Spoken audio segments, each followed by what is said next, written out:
first tonight, the Obama charm offensive. After months of planning and 2 cancellations, US President Barack Obama is in Canberra tonight. There is President Obama. Welcome to Australia. Guess I left my world in somebody's hand.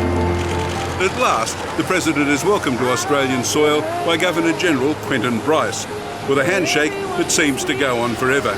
A warm greeting there from the Prime Minister and the President. In my friend Julia, I see somebody who's down to earth, easy to talk to, and who says it like it is. It's good to see you again after so long. I think it's been 2 days. Good day. That's how I'm supposed to say it, right? Good day. Good day. Good day. Good day, mate. I think he's already seen that the welcome he's getting from Australians, including Australian school children, is a very warm one. I am thrilled to be down under. As the leader of the United States, sir, you are the world's president. From mid-2012, Australia will welcome deployments of a company-sized rotation of 200 to 250 Marines in the Northern Territory. This deepening of our alliance sends a clear message of our commitment to this region. Let this be your song now, and this be your day. If we stand together, then we'll be okay. Honourable members, honourable senators, the President of the United States of America. Mr. President, welcome to our Parliament. The alliance between the United States and Australia has never been stronger. We welcome you here as you come, as an ally, a partner and a friend. From the trenches of the First World War to the mountains of Afghanistan, Aussies and Americans have stood together. In the visitor's book, he wrote, "We will always remember sacrifices made on behalf of our freedom." To make no mistake, the tide of war is receding, and America is looking ahead to the future that we must build. It could be said that what's good for America is likely to be good for the wider world. I'd like to address the larger purpose of my visit to this region. Our efforts to advance security, prosperity, and human dignity across the Asia-Pacific. The expanded cooperation we have announced will see our alliance remain a stabilising influence in a new century of regional change. And we'll seek more opportunities for cooperation with Beijing. We will do this even as we continue to speak candidly to Beijing about the importance of upholding international norms and respecting the universal human rights of the Chinese people. Let's stick together now.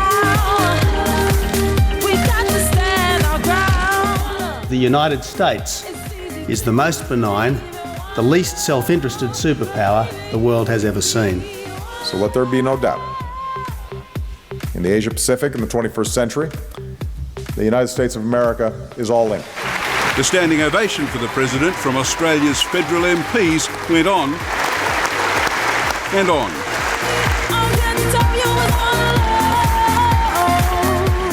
President Obama finished off his tour of Australia by turning on the razzle-dazzle. Ladies and gentlemen, one and all, President Obama. Aussie, Aussie, Aussie. It's an honour to be here with Australia's legendary diggers. Shoulder to shoulder with our American friends, we can train with them, we can be with them to meet the contingencies in our region. So thank you, Julia, for bringing us together today, for being such a great friend and champion of our alliance, and for this visit to Australia, which I will remember forever. Wonderful in there, wasn't it? Just amazing. Such a nice bloke. Apparently. Our program guest this morning is the Shadow Minister for Energy and Resources, Ian Macfarlane. But before then, we'll see what the Sunday papers are saying in Parliament this week. For the last time this year, the mining tax will be the central issue, and Lenore Andrew Wilkie gave the government some encouragement on the mining tax. Yeah, a bit. But all I'm saying is, if we're going to criticise past Liberal leaders for doing it, you should criticise contemporary Labor leaders. Right, but what about the Tony Abbott moment when he introduced some partisan politics into it when Barack Obama was there for the joint sitting and he raised the issue of uranium sales to India? On selling uranium to India, President Obama had the good sense never to change President Bush's policy. In this country, on this policy, the transition from the former government to the current one has been, how shall I say, Mr. Speaker, less seamless. But I welcome the government's conversion on this subject. He always raises domestic division. You can never, Tony Abbott can't ever have a speech which is elevated to a higher plane. He simply can't control himself on these sorts of occasions. It shows to me that he doesn't have the temperament to be Prime Minister if you can't rein that in. Come on, come on. I was praising the government for its conversion. I was praising the government for its conversion to common sense on this matter. I mean, far be it for me, Lisa, to be Dr. No on this one. I was being Dr. Yes. I was saying, Julia, well done, Julia. Better late than never. Well done, Julia. He'd come to praise her. No, he didn't at all. Well, as the saying goes, can you bear it? I mean, there's Bob Brown, who interjected on George W. Bush, telling Tony Abbott how he should behave with respect to Julia Gillard. Can we do it just one more time? We're going to leave you with precisely what Lenore's talking about. Thanks for watching. Bye. I'm with Lenore.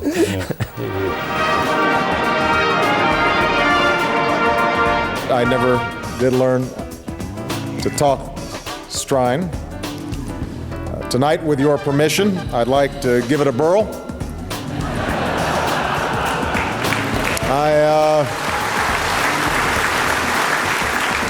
Spot on. Cracker Jack. In top neck. Thank you very much, everybody. I hope that you have a safe return home to your cheese and kisses, that is the missus, the wife, and to the Billy Lids, the kids, your children.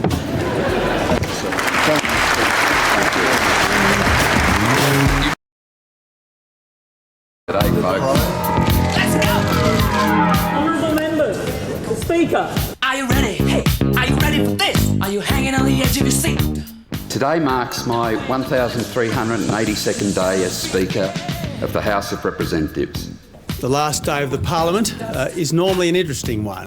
My desire is to be able to participate in policy and parliamentary debate, and this would be incompatible with continuing in the role of Speaker. The former Speaker, the member for Scullin, came to see me at 7:30 this morning and advised me that he would be tendering his resignation at 9 a.m. The member for Scullin simply rang up at 7:30 at the morning and said, I love my colleagues so much that I want to go to caucus meetings again. We're all wondering exactly what did happen overnight. Harry Jenkins, as the member for Scullin, has decided that it is time to return back home, back into the active service of the Labor Party. He has been made to walk the plank. Oh, Harry, what a surprise! What a surprise, Harry! Oh, Harry, I just... Out of the blue! Out of the blue, out of the box! When I vacate the chair at the end of this short statement, I will visit the Governor-General to tender my resignation as Speaker of the House of Representatives. This is a government in crisis. First it lost its way, then it lost its majority, and today, Mr. Speaker, absolutely unprecedentedly, it lost its Speaker. I go placidly with my humour intact. I wish you all well.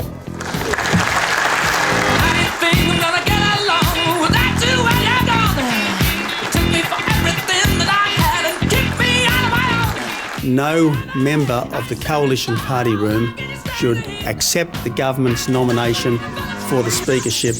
I move that the member for Fisher, Peter Slipper, do take the chair of this House as Speaker. This, the moment a deflated Tony Abbott learns he's lost a crucial number. He has shown that he is worthy of being elected to the position of Speaker, despite his reputation in the local newspapers. This is utterly unprecedented for the government not to follow the Westminster tradition of nominating one of their own members to be Speaker of the Parliament. As if it was some convention, writ large. They took part in this grubby action today. One of the most squalid manoeuvres, one of the most sordid political fixes. Silly and slippery and slimy and shifty. Mr Clark, I accept the nomination. I nominate the member for Chisholm today because the member for Chisholm is quite correctly a member of the government and should take the chair as Speaker. Anno's motto on her website is, "I'm here to help." No, I am loath to say I do not accept the nomination. It gives me great pleasure to nominate the member for Lyons as Speaker of this House. I decline the nomination, Mr Clark. I move that the member for Braddon do take the chair of this House as Speaker. Come on, give it a go. I decline the invitation, thank you. The member for Cunningham, the member for Capricornia, the member for Hindmarsh, the member for Reid, the member for Caldwell, the member for Petrie. Surely there is one member of the Labor Party who regards himself as worthy to take the chair as Speaker of this Parliament. The Labor Party thinks it is amusing to entertain the nomination of myself as the Speaker of this Parliament. It may be the only way we'll shut him up.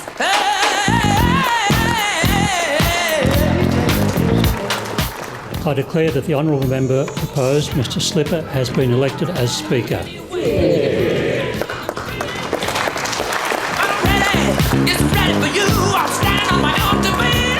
I wish to express my grateful thanks for the high honour the House has been pleased to confer upon me.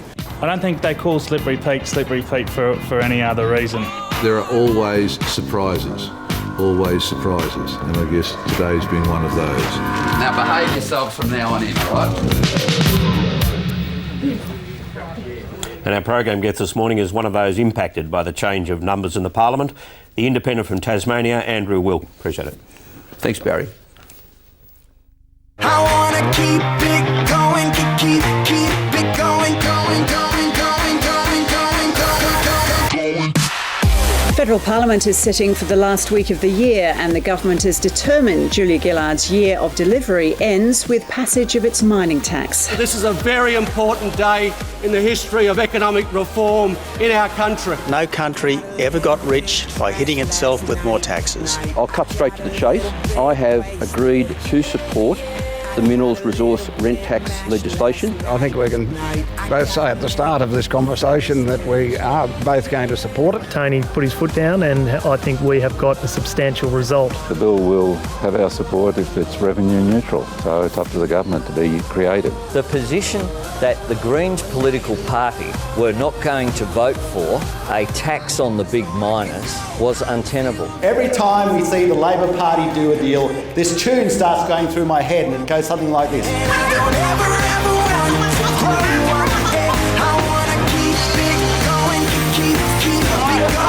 I'm very pleased that we have reached agreement with the government. It goes something like this. Because it's Monty Python. It's Monty Python. I ask Leader of the House to move the third reading immediately, Mr Speaker. Division required.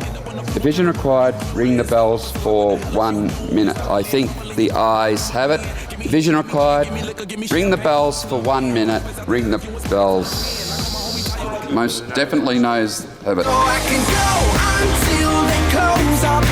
As it is now well and truly the 23rd of June, I would now like to take the opportunity to wish my wife a very happy birthday. It is still the sitting of the 22nd, and anybody that was warned on the 22nd remains warned. Result of the division is aye 72, no 70. The question is therefore resolved in the affirmative. The clerk. Parliament now having passed 250 pieces of legislation, I move that the House do now adjourn. I got a little bit trashed last night. I got a little bit wasted. I got a little bit mashed last night. I got a little... The government delivered its Minerals Resource Rent Tax. Whatever happens, we will be opposing this tax in opposition, and we will be rescinding it in government should we get the chance. So addicted he is, as the leader of the No-alition, to saying no no, no, no, called 32 separate divisions. The support of the Greens was bought by a secret deal. This is a government that's seen more deals than a Las Vegas croupier. No, no, no, no, no. And we heard it 32 times last night. Everything about this mining tax is bad. This is about sharing the benefits of the boom in the interests of working Australians. The Senate isn't signed, sealed and delivered on this matter. It isn't. I very much expect, indeed have no doubts, it will go through the Senate. The Leader of the Opposition.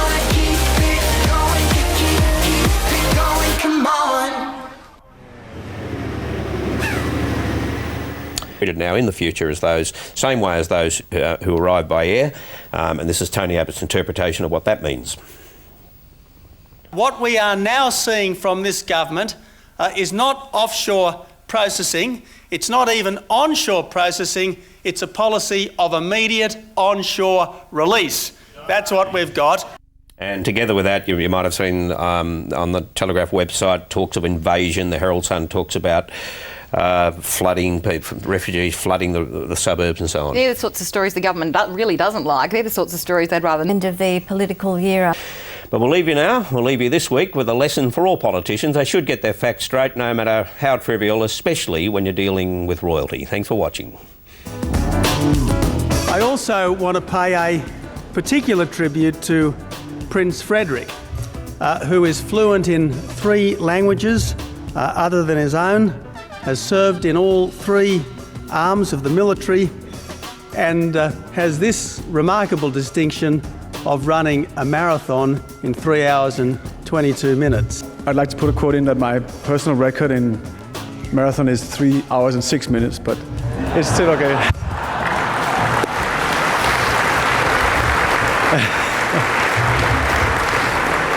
But it's not about winning, it's about succeeding.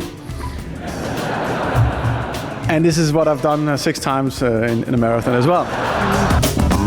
You're making us all feel very excited about being here.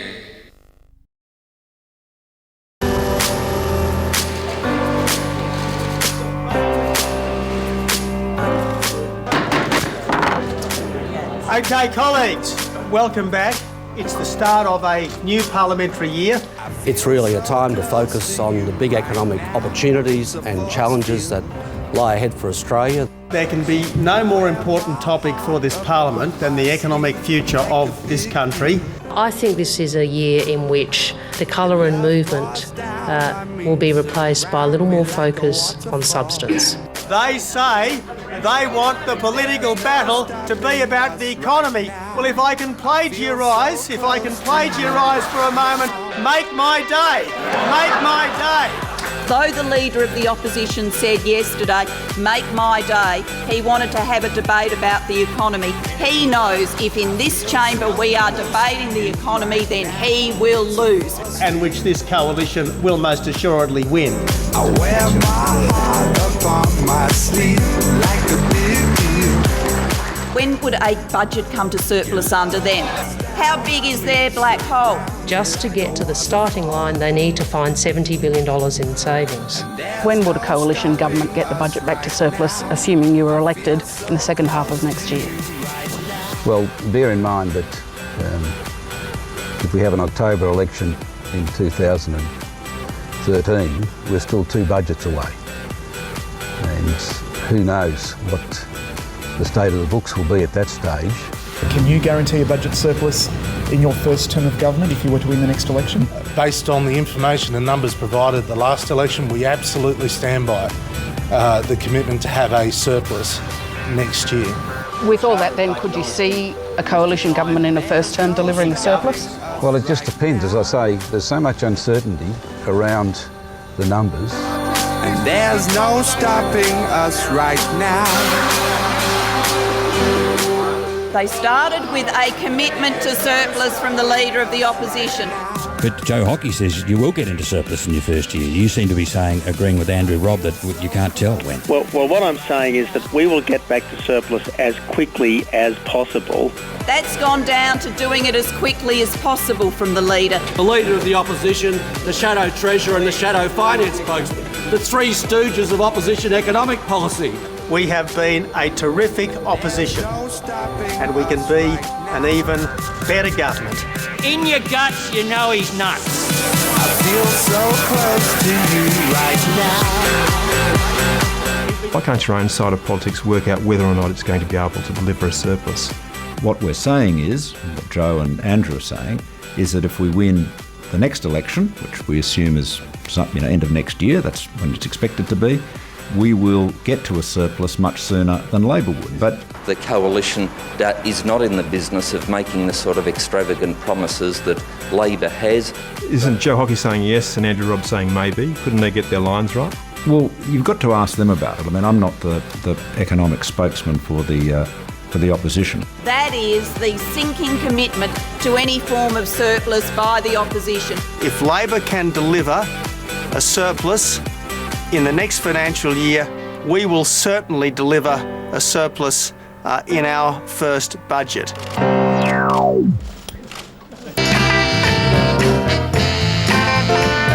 Today the Federal Parliament resumes in Canberra for the 2012 sitting. As Speaker, I'm very much looking forward to continuing to serve the Parliament in this important role. The annual church service marks the start of the parliamentary year. Some churches are broader than others.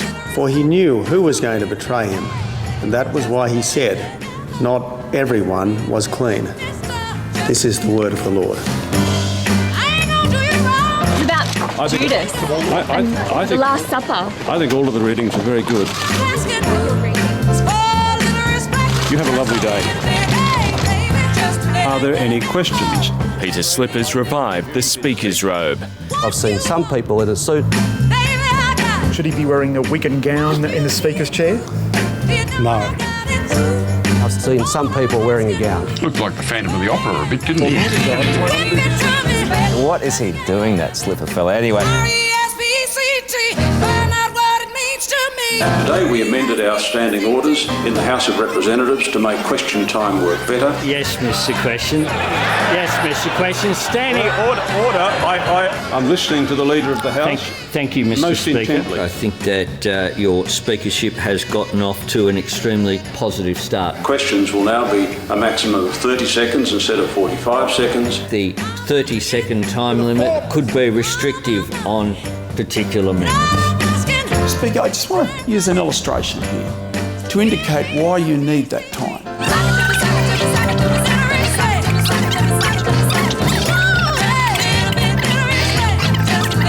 There was just no way you could get that message across in under 45 seconds. I'm sure that the occupant of the chair would be benevolent in the direction of the Honourable Member for Kennedy. The Speaker spelled out his rules of engagement to eject rowdy members with no warning. Honourable Member for North Sydney will remove himself from the House. Well, the umpire is the umpire. The Prime Minister will be directly relevant to the question. The Deputy Leader is testing my sense of humour. Clapping is disorderly, there's too much audible noise, and I want it to cease. Order. But surely, Mr. Speaker, the Prime Minister. The House stands adjourned until 10 a.m. next Monday morning. But he is fit, he's ready and he's rested. Thanks for watching.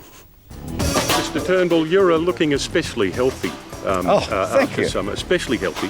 Could you tell us how much weight have you lost? And for those who have an interest in it, expressed in gigahertz. What is the secret of your weight loss? Well, that's very kind of you to ask me about that. I tell you what I've learned, and it's this may seem like a penetrating glimpse of the obvious, but it's an insight that most of us ignore because it's too painful. The way to lose weight is to eat less. So I ate a lot less for a month and lost a lot of weight pretty quickly. How much? And I've kept about 14 kilos, and I've kept that weight off for 10 months simply by eating less than I used to, being less greedy, I suppose, than I used to. Revitalise, more energy? I think it's always a good idea, yes, I think that is. I certainly do feel full of energy. Yeah. And I'm glad you find it appealing. You're making us all feel very excited about being here. Both Kevin Rudd and Julia Gillard have been saying in late night and early morning interviews. Mate, this is just impossible. I get to the very end, yeah. Dead. And tell these dickheads in the embassy to just give me simple sentences. I mean, I've said this before. And tell that bloody interpreter. This language. He just complicates it so much, you know? Tell them to cancel this meeting at 6 o'clock, will you? I don't have the patience to do it. Is this a Chinese interpreter up there? When things go wrong, you get frustrated, but it was frustration at me, frankly. Any references to other folks is essentially frustration directed at me and my inability to get through the script at the time in the right way. Was the videotape then in the hands of the Prime Minister's office? Look, I'm unclear on all that. Normally these things go from the Prime Minister's office and I presume for some sort of archival storage into the Prime Minister's department or some other government agency. I'm not exactly sure. These sort of edited offtakes we always assume are just destroyed at the time. Obviously these either seem to have found their way into some archival storage somewhere in the PMO or into a government department. The bottom line is I think you do learn, and what I've tried to learn from all of that is do less in a given working day rather than trying to do everything. I think that's an important principle for everybody. I think it's also important to delegate more and be sort of happy and contented about that. And on top of that, most importantly, consult more broadly as well. You speak to my colleagues in the Department of Foreign Affairs or in my own office and elsewhere, other foreign ministerial colleagues, they'll give you a judgment as to whether things have changed or not. I'm just telling you what I've reflected on, and I hope I'm a bit better for it, but I don't think I could claim to be Mother Teresa at this stage, mate. Can I just say right now, David, there's no challenge, to use your term, on. We have a Prime Minister, I'm the Foreign Minister. I'm trying to get on with the job of doing Australia's foreign policy. For me, it's just about the determination to keep focusing on the things that really matter. I do understand that this kind of focus over the last few weeks means it's more difficult for me to be out there explaining to people what's happening in our economy in these days of incredible opportunities. And for the Prime Minister, the frustration again this week was familiar. Good news, impressive employment figures and a big win on health insurance, drowned out by leadership speculation. The spark this time, the Four Corners program, starring the Prime Minister herself. One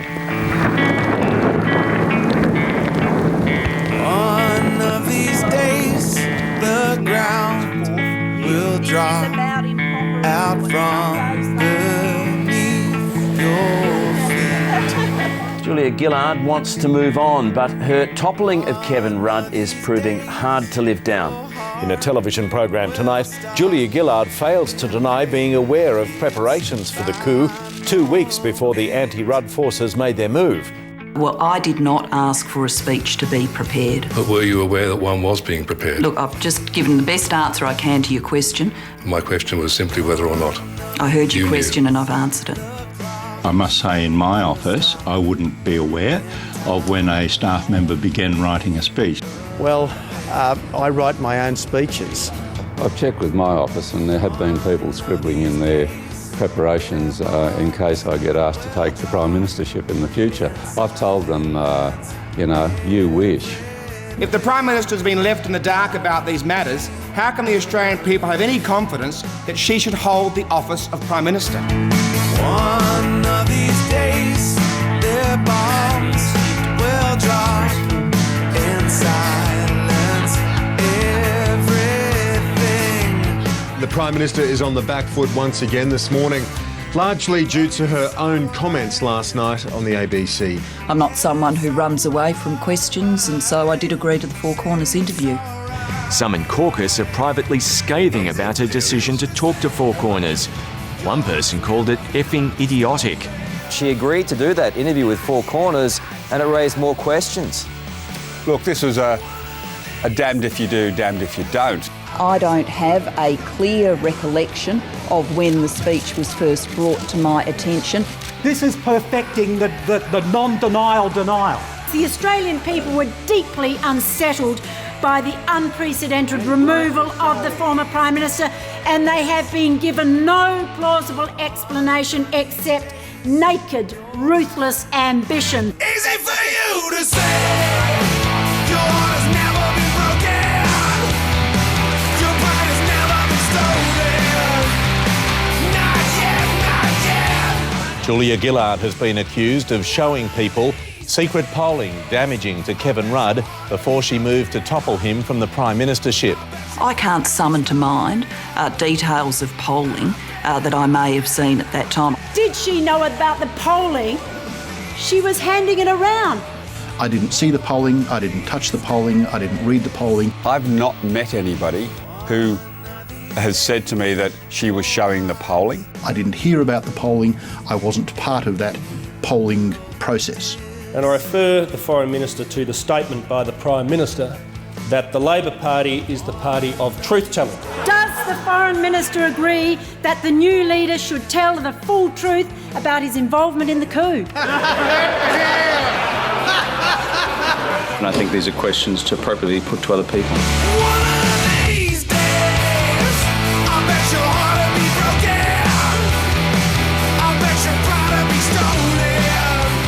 It is becoming obvious to all that the Prime Minister was up to her eyeballs in this coup. One minister told me this was the last straw and that a challenge is now inevitable. There is a death stench hanging over the Prime Minister of this nation. In the name of God, go. I have no medical training at all. But I think you know when somebody is near the end.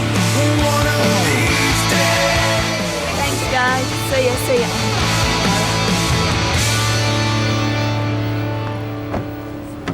Yet behind the leadership chatter, well, the business of government does go on, and this week saw a major change in health insurance. Our program guest this morning is the Minister for Health, Tanya Plibersek. But before then, we'll take a look at the papers this morning and Rudd rage, Lenore. Rudd rage is all the rage. Absolutely. Needless to say, the Rudd video offtakes are across all the papers this morning. They were posted on YouTube last night anonymously under the title "Kevin Rudd is a happy Vegemite." It was apparently a video that Kevin Rudd was trying to make in early 2010 for Chinese New Year, written in Mandarin, and apparently the language that had been written for him, the script that had been written for him, was very flowery and he kept messing it up, and hence the frustration. I guess the question now is how this is all going to play. I mean, clearly the intent of those who put it out there anonymously is to remind everyone about bad Kevin, sweary Kevin, angry Kevin. But Kevin Rudd immediately tried to turn it around and went in and did that interview that you showed some of earlier. That was at 11:30 about last 11:30 night, last night on Sky, where he used it to give his message to caucus. Anthony Albanese has declared he'll vote for Mr Rudd. Another Labor backbencher, Laura Smythe, has also come out in support of the former Foreign Minister. The latest opinion polls also show voters prefer Mr Rudd as Prime Minister over Julia Gillard. Meanwhile, Julia Gillard's supporters are confident she still has the numbers to win tomorrow's ballot. They say she has the backing of about 2/3 of caucus. Supporters for both contenders will blitz the media today in a bid to convince any undecided caucus members. Good morning, welcome to Insiders. Well, tomorrow will be the climax of an unforgettable few days in federal politics. Labor MPs will gather in Canberra to make the call on the Prime Ministership. Party room ballots of that kind are rare. It has happened just 5 times in my lifetime. Once installing John Gorton as Prime Minister, then dispensing with Gorton in favour of Billy McMahon. The third time saw the Liberal Party stick with Malcolm Fraser when Andrew Peacock challenged. And the fourth and fifth showdowns involved Bob Hawke and Paul Keating, who finished 1-1. Julia Gillard supporters are confident their candidate will win tomorrow's ballot by a bigger margin than any of the winners of those previous contests. But even so, will that be enough to bury Kevin Rudd, as they hope? And Canada raised the damage done in one of the most vitriolic internal party fights we've ever seen. It is with great sadness that I announce that I will resign as Australia's Minister for Foreign Affairs. We need a leadership ballot in order to settle this question once and for all.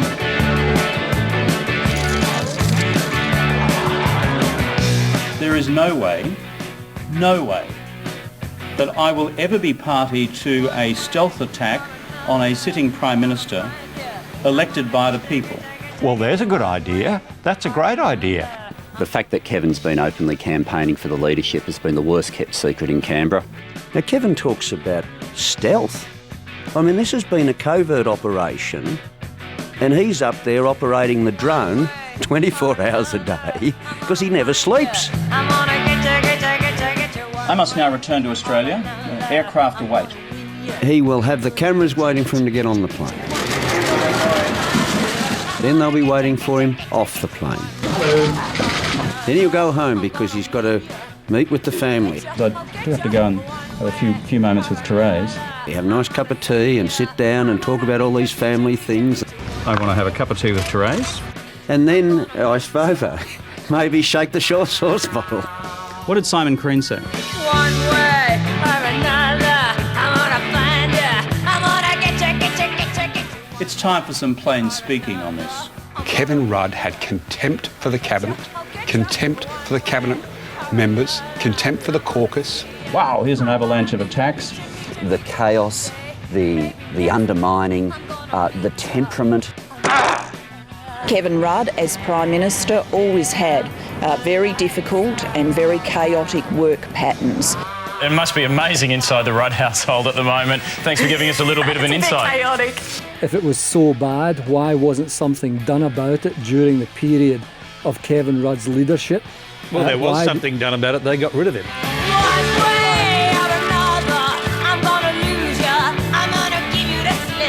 They regard me as the best prospect to lead the Australian Labor Party successfully to the next elections, to save the Australian Labor Party at those elections, and to save the country. That's the problem. He sees it all through the prism of Kevin. We need to get out of this idea that Kevin is a messiah. In recent days, Minister Crean and a number of other faceless men have publicly attacked my integrity. The one thing I do congratulate Kevin for is his resignation.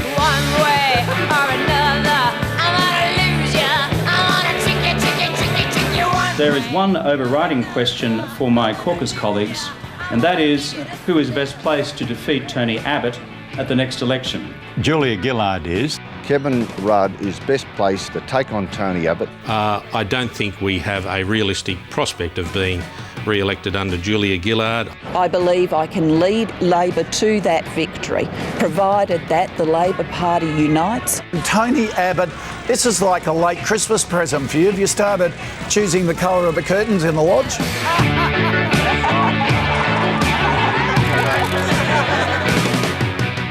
Julia has lost the trust of the Australian people, and starting on Monday, I want to start restoring that trust. Australians can have trust in me that I am the person who gets things done. There will be a cleansing ballot on Monday. We need to lance a boil. The War of the Roses had to end sooner or later, and this has to end sooner or later. But you know how many people actually died in the Wars of the Roses? How many leaders had their heads cut off? How many were savaged? How many were murdered? How much bloodshed there was? This isn't Celebrity Big Brother. It is about working out who can lead the nation. What happens in that competition is the people get to decide, nobody else.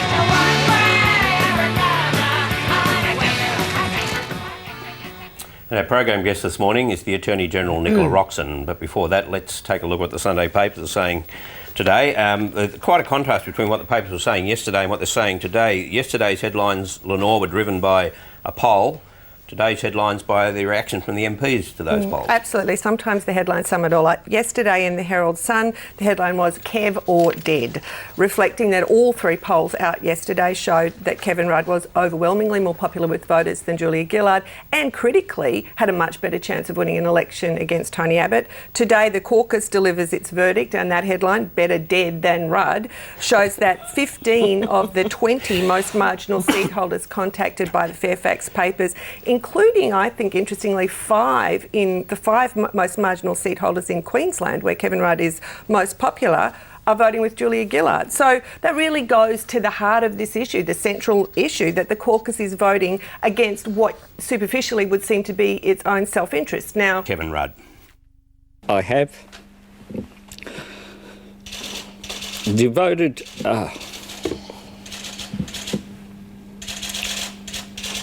my life to advancing the cause of Labor. I have despaired in recent days as I have watched Labor's legacy in government be devalued. I'd argued against this sort of action before. On the night of 23rd of June 2010, I believe the government's difficulties can be traced to that night. Labor is the party of fairness. It was not fair, it was wrong. Monday's ballot is the only opportunity I have, therefore, in a ballot to register my dissent with the actions of that night, and I intend to do so. Look, what Albo's talking about is fundamental. It's about what unites us rather than what divides us. And I'm saying to you that having sat there and watched it, there were a very few dry eyes in the Rudd household this morning. Not about what he had to say about yours truly, but what he had to say about us as a movement. Which it is. And it's time to go on a final observation. How naive is Bob Brown? It's clearly he's not aware that there's a stealth operation going on within his own party. Thanks for watching. I haven't had to check on my 9 fellow members of the Green Party room. As far as I know, it's 100% support, and it's not wavering at all. All I know is I've got the numbers, and I'm very happy about it. Thank you. You're making us all feel very excited about being here. Announced that she'd appointed an outsider as Foreign Minister. That raised so many questions about what had really gone on all week, but equally it displayed a toughness and a determination that might make a difference. Everybody ready to go? Right.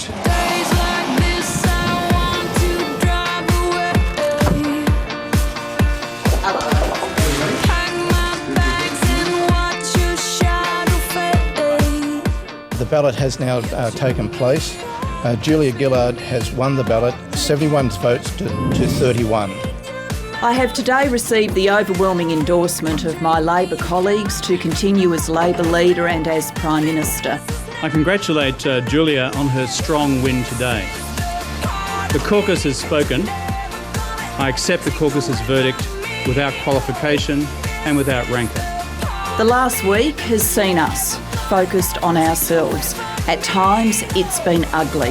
It's Labor Party tradition. You have a brawl, you have a punch on, lose a couple of teeth, you get back up and dust each other off and get on with it. I can assure you that this political drama is over.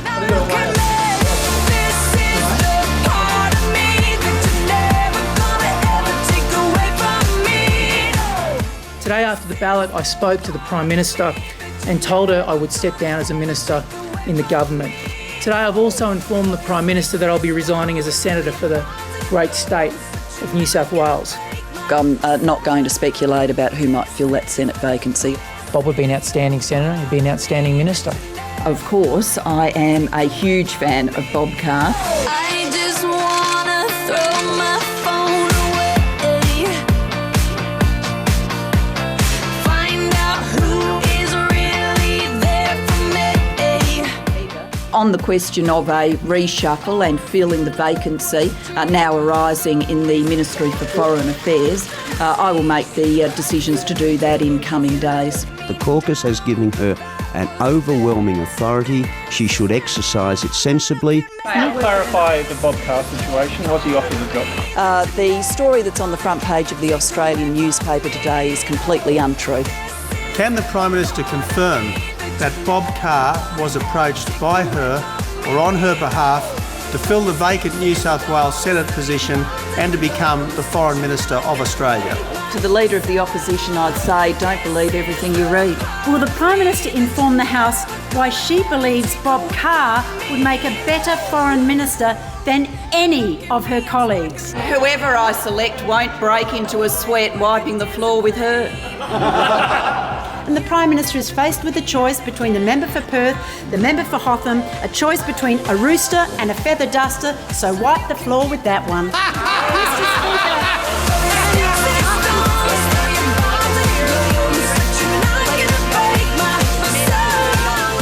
Will the Prime Minister confirm that she spoke to Bob Carr on Monday in relation to her ministry?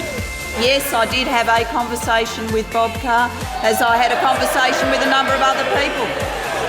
In trying and in failing to have Bob Carr made the next Foreign Minister of Australia, the Prime Minister has been bullied, beaten and leaked against by the faceless men who are running the Labor Party and controlling this government.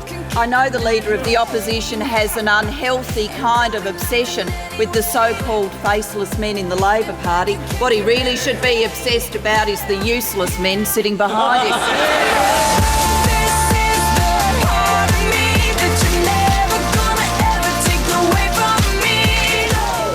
Bob Carr will join the Senate and will take on the role of Minister of Foreign Affairs. Just hang on. I couldn't have found it in me to have said no. My ministerial colleagues, I believe, will be delighted to see Bob Carr serve as Foreign Minister. I don't have any entitlement to be disappointed. I think I'm a natural senator. Once again, I am not going to canvass discussions during the course of the week, but ultimately, as leader, I've made a decision, and that's why Bob Carr is here today. There is the nagging worry that the New South Wales branch might not nominate me. And we now have the nearest lookalike to Abraham Lincoln as Foreign Minister, so that should go down well with the Republicans. And we'll leave you now with US politics. Here's Mitt Romney in Detroit, Michigan. Now, the things that politicians will say to win votes. Thanks for watching. I was born and raised here. I love this state. It seems right here. The trees are the right height. I like seeing the lakes. I love the lakes. It's just something very special here. The Great Lakes, but also all the little inland lakes that dot the parts of Michigan. I love cars. I don't know. I mean, I grew up totally in love with cars. I drive a Mustang. I love cars. I love American cars. And long may they rule the world. Let me tell you. You're making us all feel.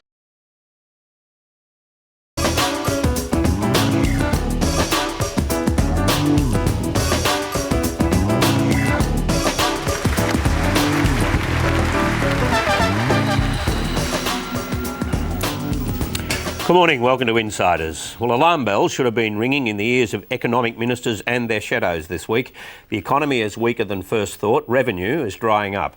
So the same message went out to a government preparing a May budget and an opposition preparing an election policy. Restraint is now the key word. It's going to be tougher, much tougher, to achieve budget surpluses, and in the next 10 years, governments will have to cut harder and spend far less than previous governments have done over the last 10 years.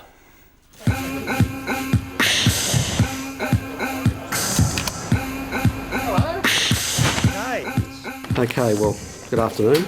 Okay, national accounts time, everyone, so try to pay attention. Well, it appears Europe's debt crisis has stunted Australia's growth. Wayne Swan may have wished he could have blacked out some of the figures in the latest economic update released today. December quarter growth was about half that forecast, leaving the growth rate for 2011 below average at a slower 2.3%. So I think the number today is somewhat softer than many people expected.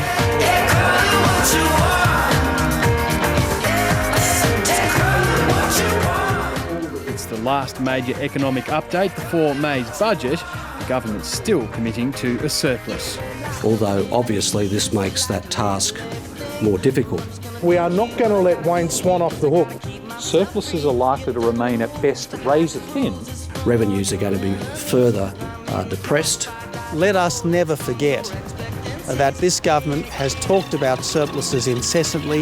It has never delivered a single one. The imperative today is to return to surplus and pay down the debt. We've got to send a signal to the world that we're in good fiscal nick. It will take 100 years of Swanee surpluses to make up for just 4 years of Swanee deficits.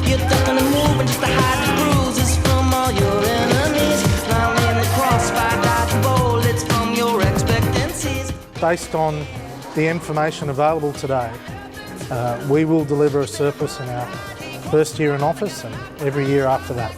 The real challenge the Coalition's got is they've got a $70 billion hole.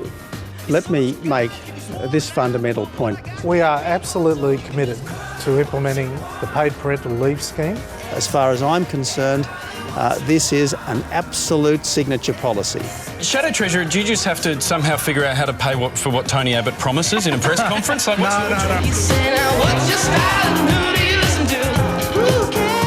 You've got Mr Abbott out there confirming he's going to increase the company tax rate to fund his paid parental leave scheme. I'm not going to apologise to the big businesses of our country for asking them to pay this modest levy. And at the same time, arguing he's somehow going to cut company taxes. They will receive a modest compensating tax cut. None of that adds up.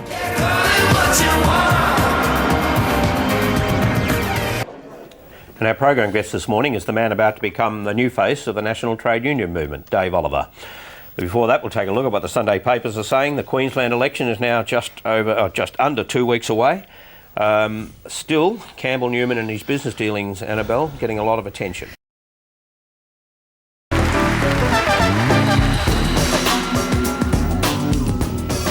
Good morning, welcome to Insiders. Well, with the leadership tensions in the Labor Party settled for now, the focus this week fell on policy. It's true, there was a genuine debate in the Parliament and in the media on policy, the mining tax and what to do with it. The government wants to tax the big miners and give part of the proceeds back in cuts to company taxes. The Greens are okay with the tax cuts for small business, but they don't want them going to big business. And the Coalition opposes both cuts because they don't like the way the money is being raised in the first place. Confused? Well, what you're about to see probably won't help. Hello, g'day. Strange days. Labor, the party of the workers, wants to give a tax cut to companies. Good for the businesses, another way of supporting the jobs in those businesses. But the Liberals, who see themselves as low tax and pro-business, say they'll vote no. We're not going to support the mining tax, we're not going to support the company tax cuts. Simple as that. In the middle of that is the Greens, with a very even-handed policy setting. I never thought I would see the day that the Liberal Party would join with the Greens to vote against a tax cut for business. Oh, the Coalition can side with us. We don't have any real objection to that. Boy, you turn me inside out and round and round. I accept the Greens' position. They're not the party that claims to be the party of business. We have a government which just doesn't get it when it comes to business. We've also urged the opposition to have a good hard look at this. Is he pro-business or not? We are not hypocrites. We are entirely consistent. We are the party of tax cuts. The choice is to share the mining boom and benefit business, or to betray businesses and benefit billionaires. Now, the last thing we want to do is kill the goose that's laid the golden egg for Australia. He believes that Gina Rinehart and Clive Palmer should get a tax cut, not struggling Australian small businesses, Mr. Speaker. Is it relevant for the Treasurer to have such a morbid fascination with Gina Rinehart? That's why they're saying no, no, no. I specifically heard him use the word scumbag. I apologise for describing the Treasurer as a scumbag. Us standing up for small business as the opposition runs away from them. I know you got charm and appeal. You always play the field. We now had Treasurer... Start again, sorry. Let's be clear about these so-called tax cuts. A tax cut that's paid for by a tax increase is not a cut, it's a con. A tax con, nothing more. A tax rise on wealthy miners. The Coalition will a not... tax rise on wealthy miners. A tax cut funded out of a tax rise For is a wealthy tax miners. con. Oh, come on. And Round and round you're turning me. I say to thee respectfully, upside down you're turning me. The opposition's promising its own company tax cut, but won't yet reveal its size, timing or funding. Now, what does the Leader of the Opposition have to say about all of this? We took a 1.5% cut to the last election. There will be a modest cut that we're taking forward at the next election. If you tell me what's in the next two budgets, I'll give you all the details. Okay? Thanks a lot, guys. Upside down you're turning me. And our program guest this morning is the Minister for Finance, Senator Penny Wong. And before we go to the Sunday papers, we need to explain something. Letters are starting to appear in newspapers and we get scores of complaints here because this year, 7 weeks in, we haven't yet had a program guest from the opposition. Well, that's because they haven't yet provided one in 7 weeks. We've even resorted to saying to Tony Abbott's office, we'll take anyone at all, but still we come up short. We just think you need to know that. OK, the Sunday papers, Queensland election is 1 week away. There's a poll in the Sunday Mail newspaper, Malcolm Farr, and I think the headline tells it all. A Galaxy poll by Campbell Newman has emerged from outside the Parliament to lead the Liberal National Party to the biggest election victory in Australian political history. The ABC and the Queensland Electoral Commission are predicting the LNP will have 78 of the 89 seats in the Queensland Parliament, and the Labor Party could be reduced to just 7 seats. Labor lost seats they'd previously held since World War II, and they lost their deputy leader, Andrew Fraser. Let's hear from the two leaders. Friends, it is absolutely clear tonight that Queenslanders have spoken with the strongest possible voice and they have voted for a change of government. But I think they've emphatically also endorsed a message of change for the Labor Party. Our challenge now is to hear that message and to turn our very best efforts to rebuilding and renewing our cause and our sense of purpose. Days like today are very, very tough days, but they are just as much a part of our democracy as our days of victory. It has been my privilege to serve as your 23rd Premier and Australia's first elected woman Premier.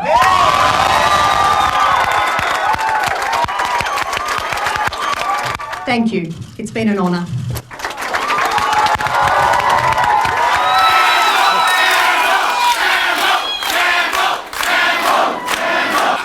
Ladies and gentlemen, I want to thank all Queenslanders this evening for voting for change. We will keep our promises and we will not let you down. You have spoken decisively and emphatically and delivered a strong government so that we can deliver for you and get this great state back on track. I have to say this evening that we're all humbled by the responsibility that you have given us, a responsibility that actually weighs heavily, but it is cheerfully accepted. This is all about you. It will always be about you. With your support, with the support of all Queenslanders, we pledge tonight to make this great state a can-do place once more. Thank you.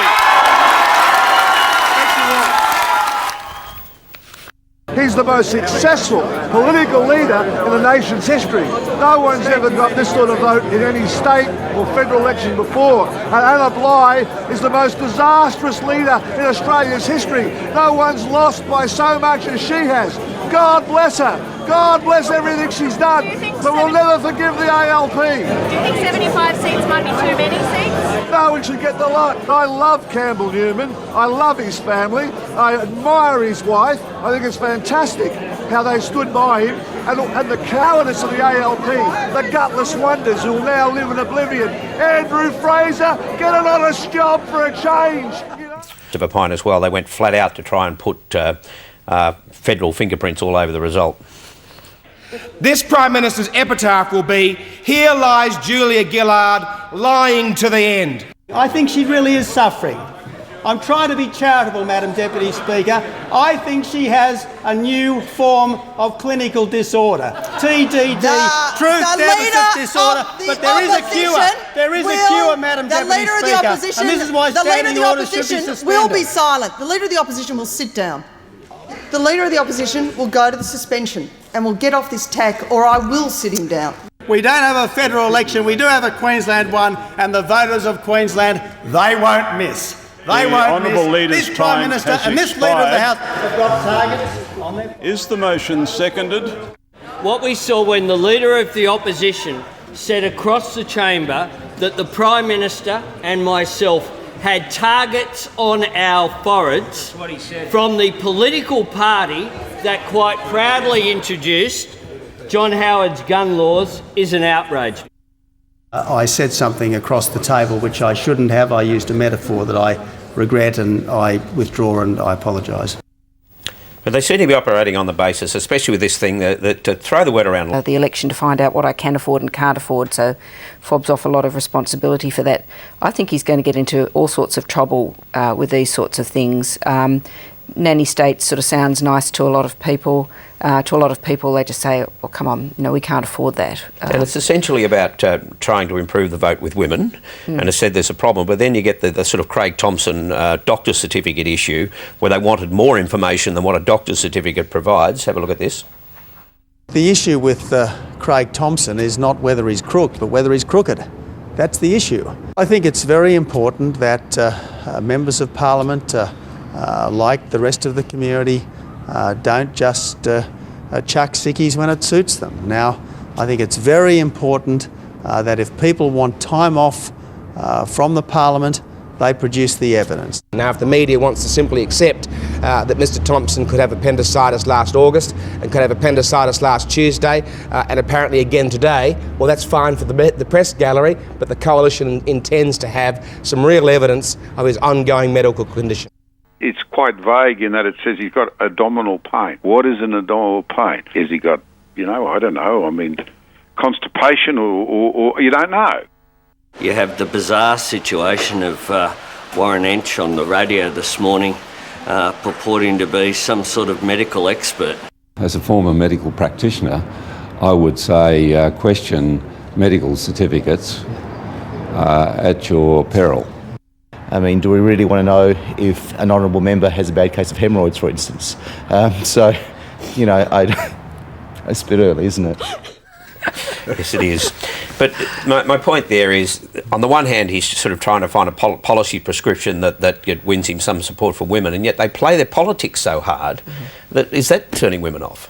Well, it always has. Women haven't liked Tony Abbott's underlying aggression, and that's by the Japanese. And he went on to tell how he once went to Japan and he was Prime Minister, and he wanted to assure them that the trade unions in Australia were no longer out of control. Thanks for watching. Bye.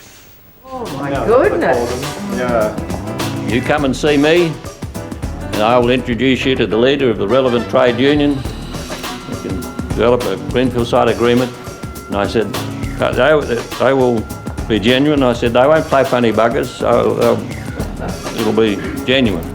So at the end of the meeting, I forget who it was from our embassy, Dick, but he came up and said, "Well done, Prime Minister, very well." He said, "Well, use of idioms creates a few problems." He said, when it came to the translation about there won't be any funky buggers, it came to us, come down and we'll make the thing, and there won't be any humorous homosexuals.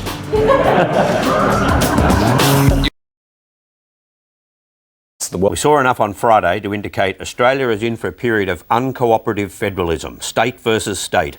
And it won't matter from what side of politics they come, this will be mate versus mate. Morning. Okay, really looking forward to this COAG this morning. What do you want to know? It'll be physical.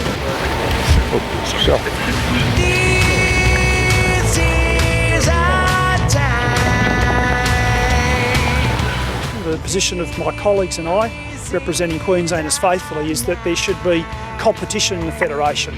Oh, look, Campbell Newman is the new boy off the block. It'll be brutal. Get up, get up, get up, get up, time to fly. We're all for trying to improve the nation's competitiveness, but we're also for individual states being able to stand up and decide that they want to outcompete other states. I think he'll come to understand over time that, first of all, we are a nation, and secondly, that we are states within a federation. The collisions will be violent. I think that's healthy. Competition is healthy. Campbell Newman is trying to make a name for himself. Oh, Thurston's taken the ball off him one-on-one. These Origin players now have to push themselves beyond the barriers of fatigue and pain. In a few weeks' time, we'll see squeals from South Australia, not about a lack of water or a quality of water, but too much water. This is our house. These are my people, so this is my town. Pick a premier, who would you like? My view is that the Commonwealth State financial relations at present are dysfunctional. And obviously I have a West Australian perspective. This is very important for South Australia. We're on the verge of a mining boom. It's already begun. And there are anxieties that some of our citizens won't get to share in that mining boom. The system is not broken. Get up, get up, get up, get up, time to shine. We'll cringe at the cruelty. Western Australia has 2.4 million people. The Northern Territory, I think, has 280,000, who both receive $2.9 billion in GST, 10 to 1. I'd also point out, Colin, that you probably have 10 times the revenue raising capacity that we have in the Northern Territory. But it's compelling viewing. I think a West Australian is at least equal to a Northern Territorian. So there needs to be some fundamental reform. And we have a whole scale of greater disadvantage. Are we gonna turn it up? Oh yeah. Are we gonna shake it up? Hell yeah. And even a Queenslander's worth 4 to 1, I think. So look, the system's broken. Which is not as simplistic as Colin Barnett, the Premier from Western Australia, would make you believe it is. In fact, I think this game will only play out one way. We look forward to some vigorous debate around this issue over the coming months. So let the discussions continue. It's a simple law of the jungle. Only the strongest will survive.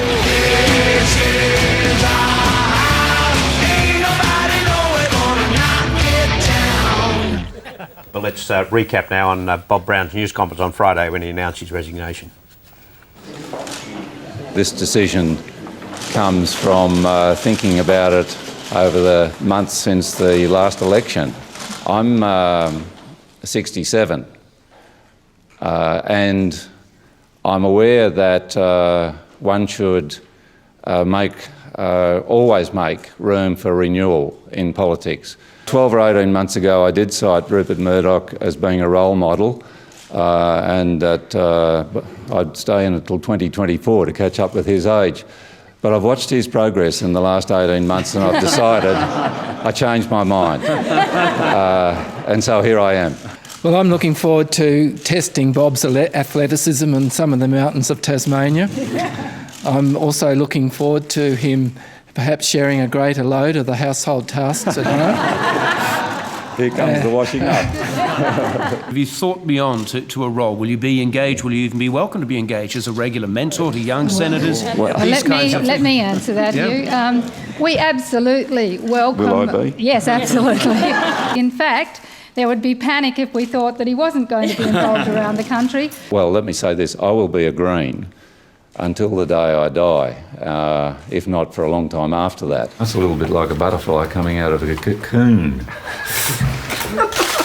The wings are spreading already, even if they're not quite dry. Approaches this issue and the mining tax from the way that Tony Abbott approaches it, for example. Have a listen to Campbell Newman. If everybody's in, and I've said this to the Prime Minister, if everyone across the world's charging $10, $20 a tonne, we're in, and I would support it. But that's not happening, and we're going to send jobs to India and China. And then on the mining tax, he said, look, I'm not opposed to the mining tax. What I'm saying is that everything that you tax out of Queensland should go back to Queensland. You do that, and then I'll support the mining tax. It's a very different approach, isn't it? The carbon tax is just going to make everything so much worse.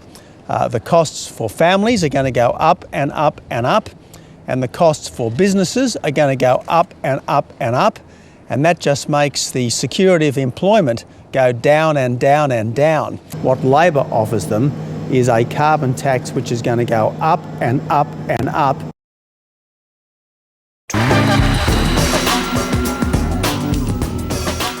Good morning, welcome to Insiders. Well, the Gillard minority government has plunged into a fresh crisis, one that could explode on Budget Day, May the 8th, the day the federal parliament resumes. The Prime Minister has to decide whether she will stand by the Speaker, Peter Slipper, in the face of allegations of sexual harassment and the misuse of cab charges. If he goes, the government will again be on a knife edge. If he stays, the government will share the political odium. If you'd like to respond to the allegations that are made against you in the limited press. All allegations are denied. You deny that you sent your staff for inappropriate texts? I've just said that all allegations are denied, and have a lovely day. Will you step aside while these allegations are investigated? The opposition's actually calling for you to step aside while the allegations are investigated. Is that something that you will consider doing? Well, this does go to the integrity not just of the Parliament, but of the Prime Minister and of the government. The Prime Minister cannot wash her hands of this business the way she has tried to wash her hands of the allegations concerning Mr Thompson, because Mr Slipper is no mere backbencher. Mr Slipper is the Speaker of the Parliament. Mr Slipper occupies a very, very important office. He is the guardian of the standards of the Parliament, the protector of the reputation of the Parliament. Well, these are just allegations. It's important that politicians not comment on legal matters. How embarrassing is it for your government?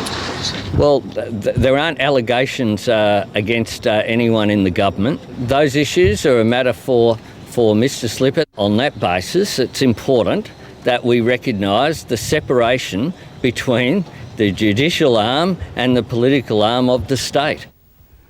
And we'll get back to that story in some detail when we have a look at how the Sunday papers are reporting it. And we'll be talking to the Treasurer, Wayne Swan, whose budget would be overwhelmed if the first sitting day is consumed by a parliamentary crisis. But we'll go to the economy now, and the IMF this week released a report on the global situation. And essentially they judge that things are a little better than they once were, but they get the feeling that at any moment the whole thing could go pear-shaped again. Very helpful.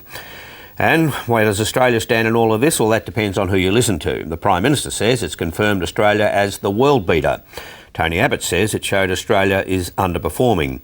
At least he was on message. His shadow treasurer, on the other hand, was freelancing from the other side of the world.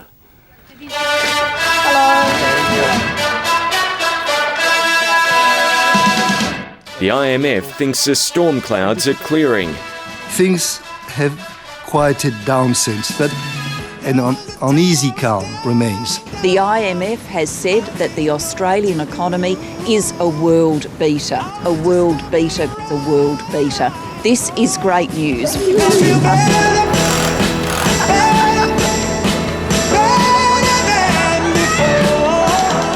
The IMF forecasts show that the Australian economy will outperform every other major advanced economy this year and next.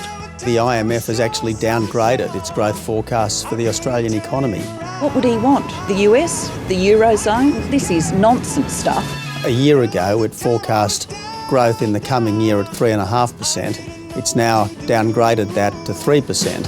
I was just stumbling around, thinking things could not improve. If I said to President Obama, do you want Australia's unemployment rate, he would start chewing his right arm off to have it. Given the global uncertainty, a surplus is more important than ever. This is an underperforming economy. It's time to get back in the black. And it's underperforming because of the poor economic management of the current government. Life sometimes seems to get the best of you.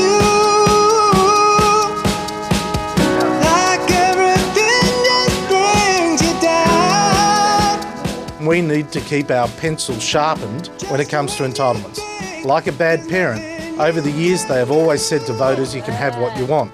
You always seem to be explaining and defining what Joe Hockey and Andrew Robb said. This is the drama for you at the moment. Well, I'm not sure that there's any great drama here. We need to compare ourselves with our Asian neighbours where the entitlement are less.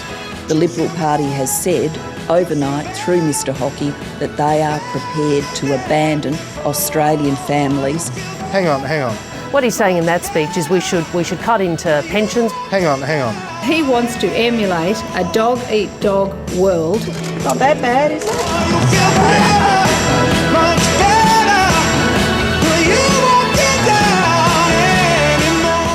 You see, there is no new policy that's been announced here. Well, hang on. Just shows he really doesn't make a lot of sense a lot of the time. As I said, our program guest is the Treasurer Wayne Swan, who is in Washington, and he's just ended a round of talks with the IMF and the G20. That's coming up, but first we'll take a look at how the Sunday papers are reporting the Peter Slipper story, and it pretty much dominates most of the front pages. There is a single theme coming through, and that is that he must stand down, though that is a reflection of the views really of the opposition, and perhaps more relevantly the view of at least one independent, that being Andrew Wilkie from Tasmania. Now, the government, what has become clear is the government is not going to take the initial one. This is a war with a purpose. This is a war with an end. We're not talking here about a withdrawal, we're talking here about a transition to Afghan-led security responsibility. The next stage of transition, Tranche 3, will be announced soon. We may well get there in advance of 2014. I have no reason to think that it shouldn't be possible to finish the job sooner rather than later. While that's good, it's not quick enough.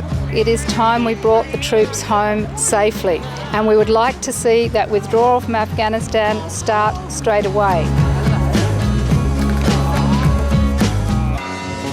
We want them to come home with a success under their belt, not a failure. The war in Afghanistan has been a failure on just about every level. The war is lost. It's just holding the line. Bin Laden is dead. Most of Al-Qaeda's senior leaders have been killed or captured. There have been fewer attacks by insurgents than in the same month in the previous year.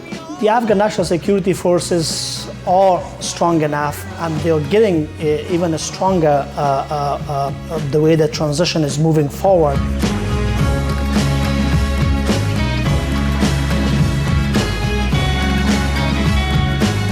It's all about the Prime Minister wanting to get this off the table as an election issue at next year's federal election. It would be a shameful thing if after nearly 12 years of deployment in Afghanistan and the loss of more than 30 Australian lives, this mission were foreshortened for reasons of domestic political convenience for the Labor Party. The requirements of the new international strategy led to the adoption of the timeline, not the other way around. There will be a mission beyond that, and that'll be to keep training the Afghan forces. So it'll be the real test now as to everything that we've done over the past 10 years, whether the sacrifice has been worth it.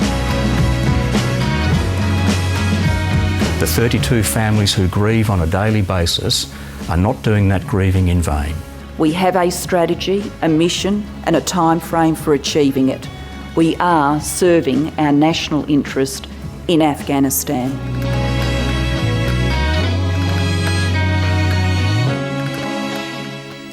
So I think a popular move, unquestionably a popular move, so popular it probably demanded a pre-election timetable. But sorry, meanwhile in Queensland, a minister has already fallen. The Police Minister David Gibson, they discovered an unpaid speeding fine. Here's the Campbell Newman. I also said during the campaign that we would be setting a standard that people in Queensland could look up to, that particularly the ministers would be people that the community could admire, could look up to. And so we have set, as a team, a very high benchmark, and we must deliver on that benchmark. But he appointed him in the first place, Dennis. What about due diligence? Well, apparently he was asked whether there was anything that would prevent him from being a minister, and was there anything that might embarrass the government? And he said no. He just didn't open his mail. I'm told that when he went in to explain all this to Campbell Newman, he took in a whole lot of unopened letters, and the obvious question was, why didn't you open them? And Nikki, it wasn't a world record. That belongs to Senator Glenn Shield in the Fraser years, and you played a role in that. Yeah, well, I was a junior reporter on the Sun News Pictorial. Fraser announced after the 1977 election that Shield would be Veterans Affairs Minister. and I found out that he was a supporter of apartheid. So I rang him up and I said, do you still support apartheid? Yes, he did. Do you think it would be a good idea for Australia? Yes, I do. Do you think that breeding rabbits will help people fight famine in Africa? Most definitely. So when it went in the paper the next day, he was sacked. So he never made it to the swearing in. He lasted 2 days, all-time record. That's a record very hard to beat. Solution this morning, and the Parliament is due to sit again in just 9 days. The government and the opposition are divided on whether the Speaker can resume the chair if he is cleared of only the criminal allegations, with the sexual harassment matter still outstanding.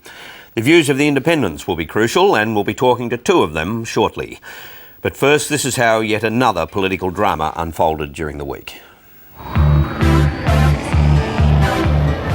Another day, another headache for the federal government.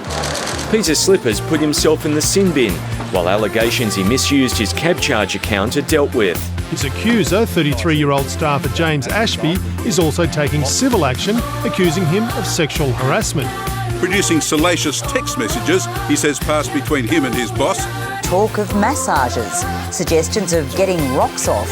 I have clearly denied the allegations. He shares secrets, stories and fun. Fooled by passion, losing control. Julia Gillard's travelled 6,000 kilometres and brought some baggage with her. I believe the decision he made to step aside was the appropriate decision. While we were trying to get him out of the Parliament, the Prime Minister gave him the biggest job in the Parliament. He was supported by Mr Abbott as recently as September of last year. Tony Abbott attended Peter Slipper's wedding. It's a bit late in the day to be appalled by him now, isn't it? But we never made him the Speaker of the Parliament. And Peter Slipper has taken to Twitter to have a go at his old boss. He also complained that the media has been trespassing at his home, he says, entering his garage and rubbing their hands over his wife's car. Was it a mistake to make Peter Slipper Speaker? No. Do you trust Peter Slipper?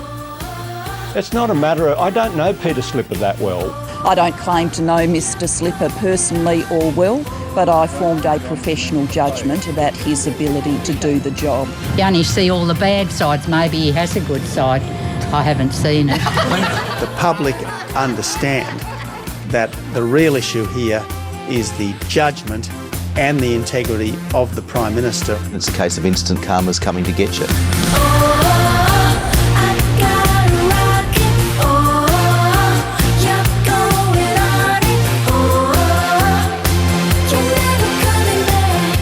The Speaker cannot possibly go back into the chair until all of the allegations against him have been fully dealt with. Mr Abbott is behaving more like the leader of a lynch mob than the leader of the Liberal Party. The independents now say publicly that the Speaker cannot take the chair. If Peter Slipper is sitting in the chair before all of these matters are dealt with, I will either move or support a motion of no confidence against him. There is a case where both the civil and the criminal matters need to be dealt with before the Speaker returns. Danger, heartache, something's died. No good pretending I'm leaving this time. Even some government MPs are coming to the view that settling the criminal allegations alone isn't enough. The sexual harassment allegations are very harmful, they're very serious. And the Prime Minister seems to be the only one in the country who thinks that the Speaker can resume the chair. We can see a clear set of precedents where people have continued to function in their office while the subject of civil matters. Hypocrisy, thy name is Liberal. Mr Slipper has begun to fight back. He's released these CabCharge vouchers, claiming they prove the criminal allegation against him is a fabrication. I'm not a handwriting expert. It's not a matter for me or members of the government. The evidence that's there for all to see suggests that that allegation is false. The Australian people are saying enough is enough. I think it's the darkest days of this 43rd Parliament.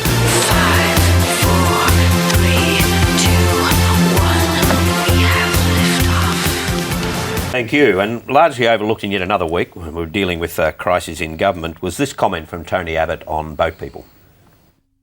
Within a week of taking office, I would go to Indonesia to renew our cooperation against people smuggling.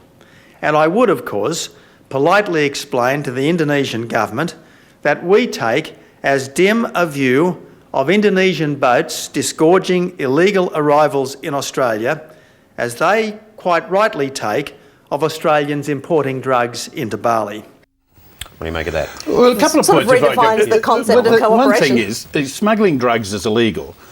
Arriving in Australia seeking refugee status is not illegal. We'll take a look at Barack Obama and then you can ask yourself who in the government could pull this one off. Thanks for watching. I want to slow jam the news, and I'm not the only one.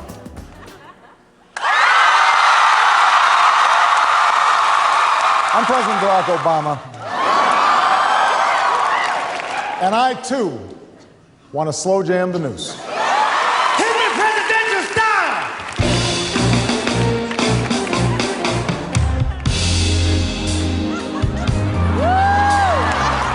Now is not the time to make school more expensive for our young people. Oh, yeah. You should listen to the president. Or as I like to call him, the Preezy of the United Steezy.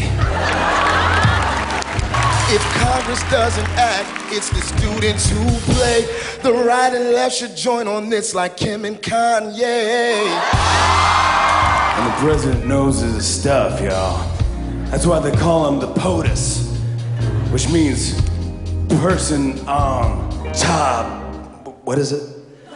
Jimmy, POTUS stands for President of the United States. He's the POTUS with the most stuff. College course ride, we'll have financial blues. And that is how we slow jam the news. Oh, yeah. Give it up for President Barack Obama. Tonight, the Prime Minister suspends embattled MP Craig Thomson from the Labor Party. I believe a line has been crossed about respect for the Parliament. We both have reached that decision, maybe for different reasons. Something changed, obviously, with both matters being on foot. So what changed? I'll just describe to you, something changed with both matters being on foot. I said something got to give. As one senior Labor figure told me this afternoon, something's been building for months, something with two words, and the first word is cluster. I want to know who's the senior Labor figure and what is the second word, Tanya? I think the second word is cluster munitions, and I'm not sure who the senior figure is. Craig Thomson isn't the only casualty in Julia Gillard's clean-up. I have spoken to Mr. Slipper this morning. Dumping Thomson and sidelining Slipper seemed like a stroke of genius, but today it's backfired. A little feeling in my gut that I get up late. When I think about these cats running the world with hate, I say something got to give. The drumbeat for a change of Prime Minister has started again. Labor's primary votes dropped to 27%, while the coalition's risen to its highest level in more than a decade. It's just another day as far as I'm concerned. It's just another day. Obviously the government is in dire straits and today's polling is breathtaking. It is so bad. A complete collapse of public confidence in Julia Gillard's government. There is nothing wrong with Australia that a change of government won't help to fix. I can assure you there's no one on the phones, no one suggesting that they should be the alternative leader. It's chatter. By the way, I've heard none of it. Oh, I'm not hearing any such thing. She's tough as nails. She's a good leader. Don't step down. It's bad policy unless you've got a good deputy. I think she's an outstanding leader. I will be leading the Labor Party to the next election. This is a Prime Minister who just doesn't get it. The government's worst enemy has been itself. The home goals. Something gotta give right now. Something gotta give right now. Police today raided the Sydney headquarters of the Health Services Union. Detectives intercepted a union official trying to remove a bag of documents from the building. The man's believed to be former ALP National President Michael Williamson. I don't dismiss the possibility of criminal charges arising. This raid has nothing to do with me. That's just Craig Thomson being in fantasy land. The Prime Minister cannot wash her hands of this stinking, putrid mess. And when you've got a sort of a rabid dog like Abbott, it's, it compounds things.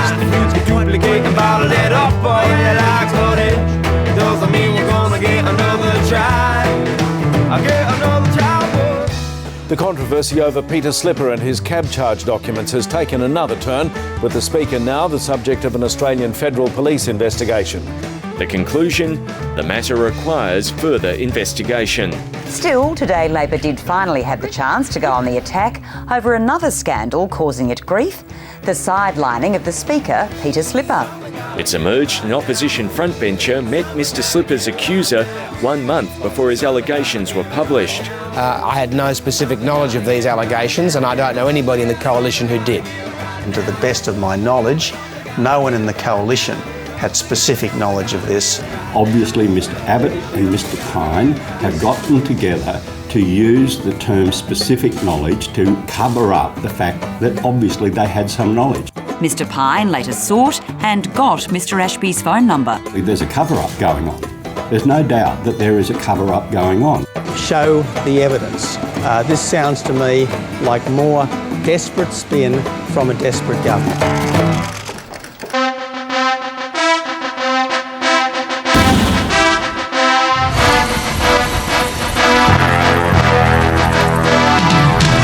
I just wanted to make an announcement that I've put an expression of interest in to stand the next federal election for the seat of Lilley. I relish the prospect of that contest. If he wants an adversary, let him have one. Look, I was as surprised as everyone else. Look, I think a lot of people were surprised, including me. I guess in many ways I'm not entirely surprised. I think it's pretty much official today that the Liberal Party, particularly in my home state, is now a wholly owned subsidiary of Mr Palmer.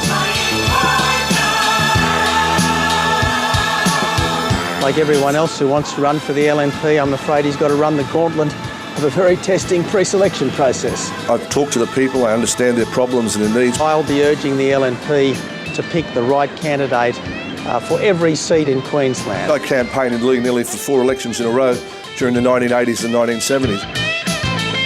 Someone who is going to do the hard yards, knocking on doors. I was in that seat day in, day night. I door knocked that area.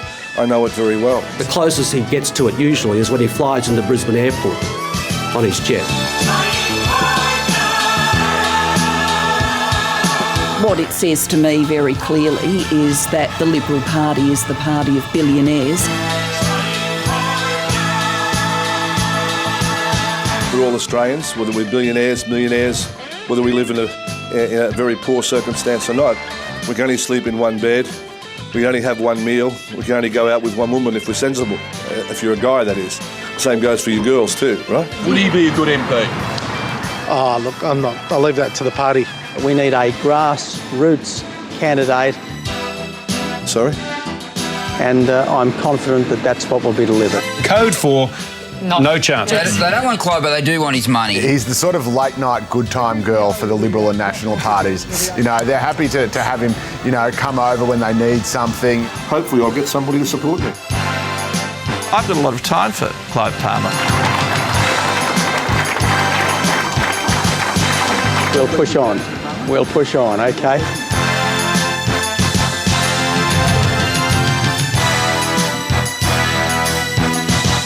Now, we've seen a couple of other statements this morning from Mr Palmer which are also somewhat alarming.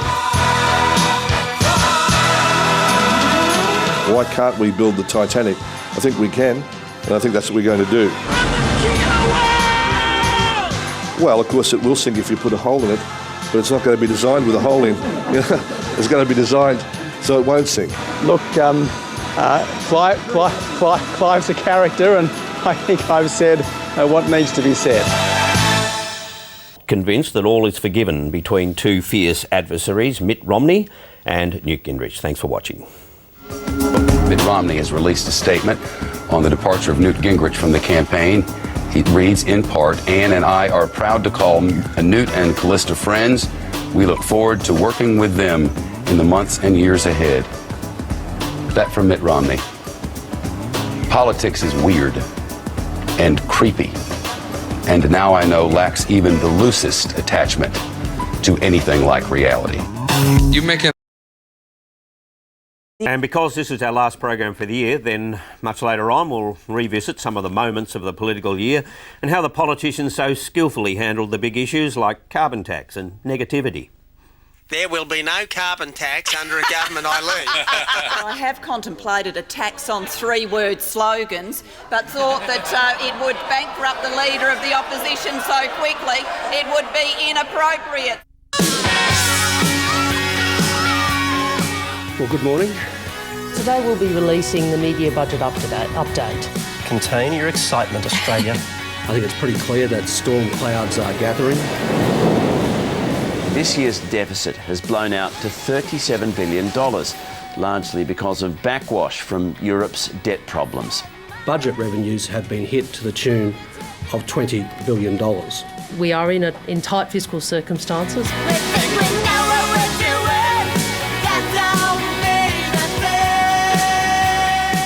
Because there has been such a substantial hit to revenues, then the government has had to find substantial savings in the budget. So, what's getting the chop? Stay-at-home mums, civil servants and executives expecting new tax breaks to come in next year. Let me deal with the baby bonus bit first. You're pretty game, you know, having a go at tired, swollen, pregnant women. $5,000 is, we think, an appropriate level. I think it's a significant amount of support.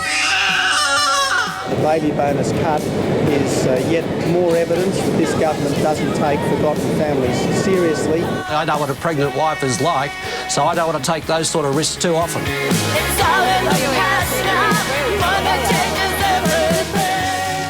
We remain on track to deliver a surplus as planned in 2012-13. Although at $1.5 billion, it doesn't have a lot to hold on to. I don't think we should ever have a surplus fetish, and I'm not saying Wayne has, but we should never have a fetish for a surplus. This surplus is a hoax. They are expecting us to believe that they are going to have a $38 billion turnaround in the budget in 12 months. It will involve spending of around $500 million in 2013-14 and 2013-14 and 2014-15 from 12-13-14 from 12-13. Possibly should have done a rehearsal on that.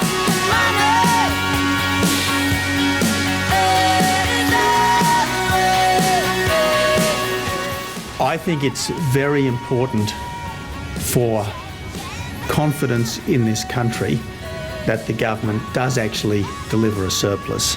Now, 1.5 billion, that's your projected surplus. I'm a little bit worried because you missed this year's projection by 15 billion.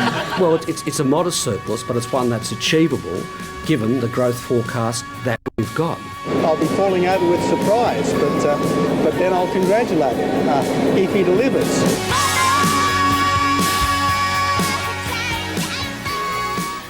Malcolm Farr, will Tony Abbott ever be congratulating Wayne Swan for delivering a surplus? Well, he could. You know, it's such a tiny little thing, is it? Small. It's just small but perfectly formed. A bijou budget surplus. Look, projected.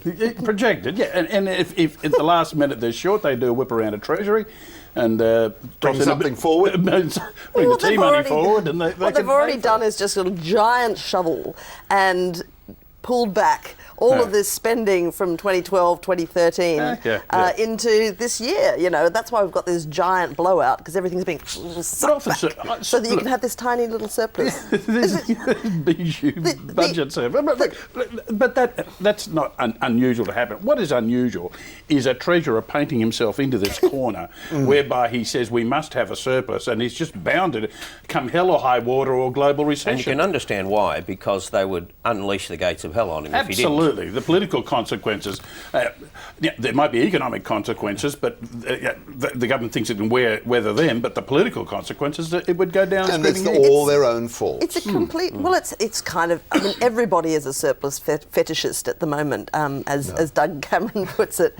And the weird thing is that, you know, the will we or won't we, black ink, red ink thing has taken on a life of its own beyond, well beyond a sort of a general assessment of how things are going. So that kind of choice of ink issue is kind of the headline issue. And, you know, Doug Cameron talking about the surplus fetish, I think, is probably about right. What's interesting to note is that when Doug Cameron spoke at the ALP conference floor yesterday in bold defence of deficits, he got a massive round of applause. And then when the economic ministers who are actually in charge of this stuff stood up and, you know, sensibly defended surpluses, stony silence. Dougie Cameron's speech was sensational. I thought he was then going to move there should be a conscience vote on surpluses, but he didn't go that far. And on the baby bonus was the one that I guess caught a lot of people by surprise, the one that got the most attention, certainly in the tabloids, and the reduction was from 5,400 to 5,000. They get away with that one?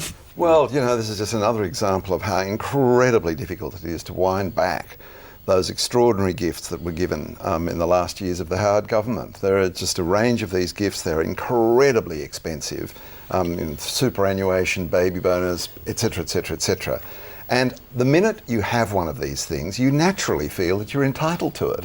And if somebody tries to take it away, all hell breaks loose. What I love is that they have left a human gestation period before introducing this change, so that if you were thinking about, you know, cancelling your ideas to get pregnant because of the losing the $400, you can still back out. The last time they messed with the baby bonus, they got this withering attack from Brendan Nelson. Remember this? Oh, don't. Every mother loves her baby.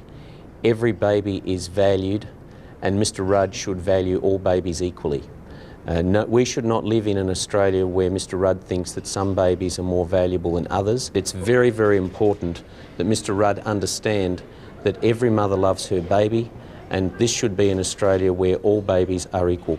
Right, Barry Cassidy, you are a Nelson fetishist. I mean, have we had a final year's program on this show where you haven't played that footage? We will not run the baby's burger dress for at least a year. Okay, let's talk about economic credibility now on the coalition side, because we had confirmation this week that the accounting firm that did the costings for the Liberal Party at the last election have been reprimanded and fined for improper practice. It centres on whether or not they conducted an audit, and whether or not, in fact, there was a written agreement that quite specifically they not conduct an audit. That seems to be the case, but this is what Joe Hockey said at the time.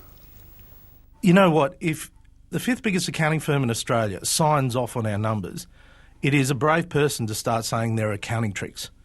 I tell you, it is this is an audited statement. We have the fifth biggest accounting firm in Australia auditing our books and certifying in law that our numbers are accurate. Now, there was a letter in the Age that said, who are the liars now, implying from that this could be their no carbon tax issue. Will it be? No, because it's not of that kind of dimension, but it is such a dreadful look for the coalition. They should definitely go for the fourth biggest accounting firm in Australia next year. Or perhaps even the biggest accounting firm. And perhaps the report should be longer. Remember, it was one page. Yep. And what these accountants have been fined for is for allowing this to be misrepresented, essentially. And the coalition has done this. They have all these extraordinarily bodgy notions of ripping $70 billion out of government spending in order to make up for the strange things that they're going to keep. When they get rid of the taxes, they're nevertheless going to keep the benefits. All of this looks terrible, but somehow or other, the whole political debate in this country is around whether we're going to have a surplus or not. It's extraordinary how that's been manipulated in that way. But What do looks they do terrible. next time around, Malcolm? Do they go for transparency now because of this background? I think they've got I no shouldn't think obligation but to. Yeah. give it a shot. Well, I mean, when we were in the early days of the new paradigm, you know, this idea of a parliamentary budget office was one of the... Of Julia Gillard's speech now on the opening day, and then it falls to you people to interpret it. Here it is. Friends, this is the Labor way. This is the Australian way. We follow it simply because we are us. Okay, what's the charitable interpretation? Defeating the previous supposition that toys were us. Exactly. This is going to be the Toys R Us spelled with speech. a high, inverted R. I don't know what she was attempting to say there. I mean, I literally thought it was a slip of the tongue, and I checked the speech, and there it is. And we all wanted to get her to autograph the speech just on that passage. I don't know what she thought that would mean to anybody. I don't think it means anything. What did you make of the speech overall, though? Annabelle? Annabelle liked it. Well, I thought... The speech was written with the intention of telling the government's story from the government's point of view, because one of the problems for Julia Gillard is we hear about the government largely from the opposition's point of view, and that is, the succession of failures, even though they weren't failures. The BER was one of the greatest economic stimulus programs in Australia's history, and it worked and is working brilliantly. But the opposition tells the story, and it's a complete catastrophe. Julia Gillard set out to try and tell a different version of the government's story, but it was so lame that story didn't come through. But she didn't... Aren't you ashamed of yourself? What did you want to tell me? What I want to tell you, you call this public consultation an invite-only meeting, you come to a town where you're going to destroy people's lives, and you just sneak in there and sneak back out. Why don't you go down the main street and meet the people of Griffith? The Murray-Darling Basin is more than South Australia. It goes from Queensland right through. There's other people in the world besides South Australia. You should be ashamed of yourself. You got no shame, you got no conscience. Beginning to feel a lot like Christmas. Yes, I can feel some tinsel coming on. Let's talk pictures. Well, mate, Julia Gillard in 2011, she promised a year of decision and delivery, and boy, did she deliver for cartoonists. Alan Moyer saw her as moving forward in a sort of a roundabout way following the focus groups. The way forward, according to Alan, was with the wind. It was around that way, yeah. Follow the focus group, follow the focus group. Reg, at one stage this year, Warren Brown thought that Kevin Rudd had Julia on toast, and he drew the happy little Vegemite. I think Kevin Rudd thought he had Julia on toast there at one stage, but I'm not sure. We'll have to see about that. But it's a lovely retro sort of 50s, 60s happy Warren cartoon there. Very nice pink Mr. Rudd. The kiss after the carbon tax passed through the House of Representatives, if it didn't nullify the talk about leadership crisis, it certainly allowed a pregnant pause, I think. It's been a really earthy, visceral sort of year, like sort of sweat and pain and kissing and lots of talk of assassinations, and it's a very, big sort of religious or something kind of thing, isn't it? Reg, the bonhomie of the new paradigm quickly gave way to just say no. Just say no, the word of the year. Word of the year. Kadelka saw this as a major policy for the opposition, with little advice saying, you need policies, Tony, want another one, and he's got no up there in light. Lots of cartoonists had a go at the no-ness of Tony Abbott, and that's it. The no-ness. There were a few things that Tony Abbott was saying yes to, one of which was kissing Bronwyn Bishop. Oh, well, I'd say yes, I think, at least once. Yeah, It's a beautiful photograph again, like a happy, beautiful summer day. Tony's come back from a rider, just about to go off and kissing his sweetheart at the door next to the life preserver, and his beautiful daughter there, and all these happy people out there. It makes you want to say no. And I did like this one of him as the Knowlborough man. No, no, no, no, no, no, no, no, no, no, no, no, no, no, no, no. I was thinking more like, hello, I'm Mr. Abbott. He'll do anything, won't he? Like, he's on the horse, and in this next photo here, he's... Yeah, he's in the bomb-proof outfit in Afghanistan. Given the spirit that was around in a lot of the politics, or the venom that was flowing, it was probably the safest place to be for these guys. Let's get him in here and leave him there for an hour. Julia got in on the act in Afghanistan as well. It's a beautiful photograph, that, isn't it? It's just so scary. She just looks scared and human. It was a year for powerful friends, and the PM did go to Washington, and Washington came to the PM at various stages. Quite an emotional address to the Congress, where a couple of them were almost in tears. It's a great photograph. It's like whoever her dresser was that day. The colour is standing out. Is just beautiful. It's like, you know, I am Ranga Hemi Raw. It's a lovely thing. This was the shot that gave rise to the Star Spangled Ranger. Oh, this photograph. It's fantastic, isn't it? It's actually got a bit of form, the old Obama, dropping the Sharon down onto the foot. Yes. Greetings, Mr. President. I bring wishes from the people of Australia, and here, have a footy. Yeah. And let's kick it around in the Oval Office with priceless sort of, antiquities of Americana. Come on, just 5 more minutes. Just 5 more minutes. Reg, this for my money is the political cartoon of the year. It's a John Kudelka. It's got Julia turning off the light on the hill because it's attracting the boats. Yeah. Yeah, just so simple, isn't it? Reg, it's been a great pleasure looking at the work from 2011. Thank you very much for taking the time. Thanks, Mike, very much. I'll don the hat. Yeah, can you read it? Yes, and I won't do that. Yep. Best wishes. Yep. Back to you, Barry. We can all go have some rest now. Another great year for talking pictures, none better than that one. I'm with the Flashes, by the way, on that being the cartoon of the year. That was an absolute cracker. Yeah. He's got a stand-up start, I think. Well, every year we remember our great friend Matt Price by naming a Matt Price moment, the one political moment that would have given him loads of material for his column in The Australian. Here's a reminder of last year's winner. It was Bob Brown. He was commenting on the decision to shift the election debate for MasterChef. I haven't written to MasterChef yet. I'm pretty good on the vegetarian pasta, and I've also got a very neat a grilled banana with cream, a little brandy in it, for the sweets. And I reckon I could give them a run for their money. OK, a strong field again this year. Let's hear now from the contenders who didn't quite make it.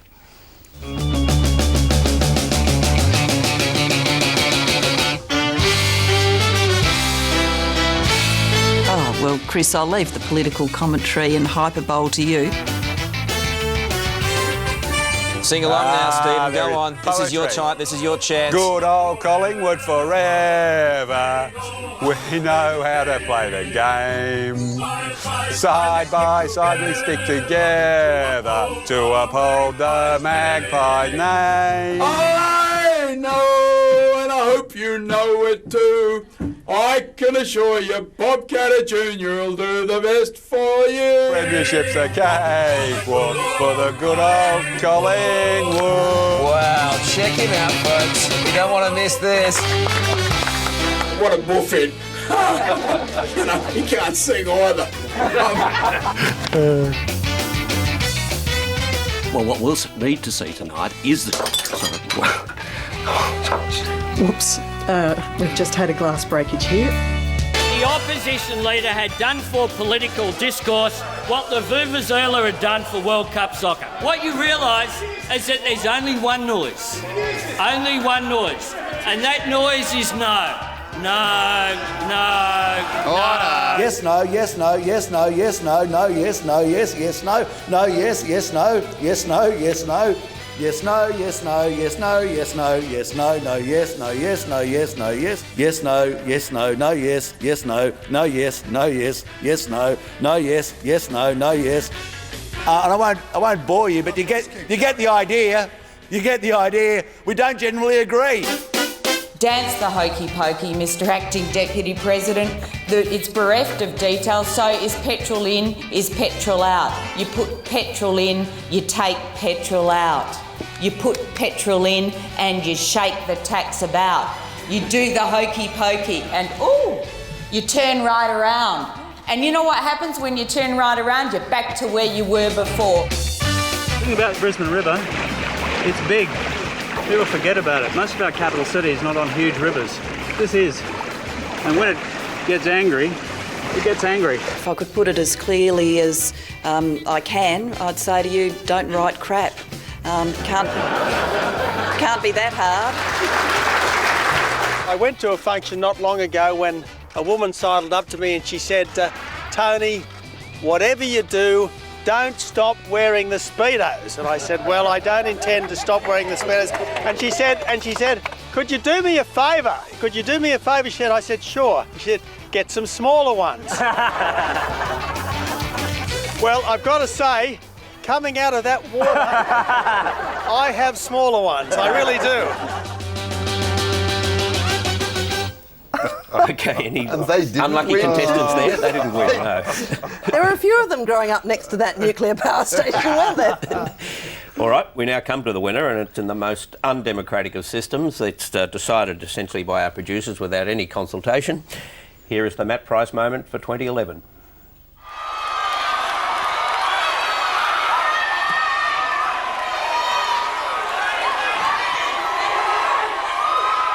I take it you'd like me to sing.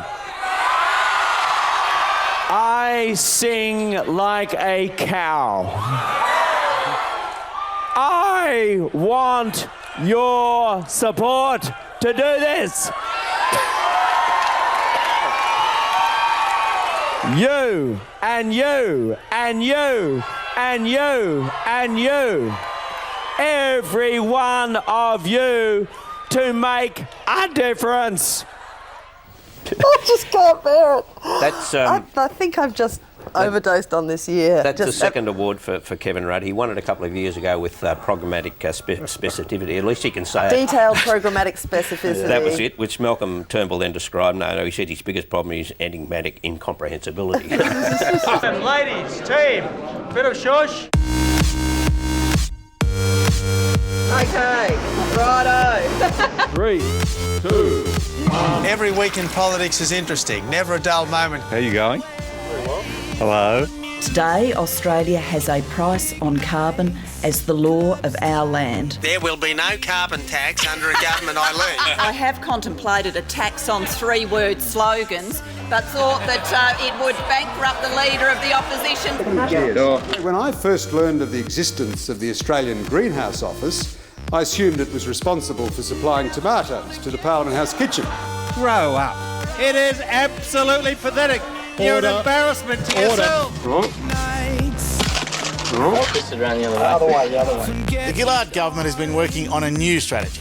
Think a little less, move a little closer. I ride you with my eyes. That's where you work out how to alienate, annoy and irritate every single part of Australian society. The only thing that would happen if I resigned would be my quality of life might go up. High times, soak it up, make the most of what you've got. We have in the Australian Parliament the worst question time of any other parliament that uses the Westminster system throughout the world. Aussie, Aussie, Aussie. Turn it on, turn it up, take it off and get it on. Order! I move that so much of standing in session orders be suspended. We now have this done every day at 10 to 3. Order, so the leader of the opposition can get on before play school.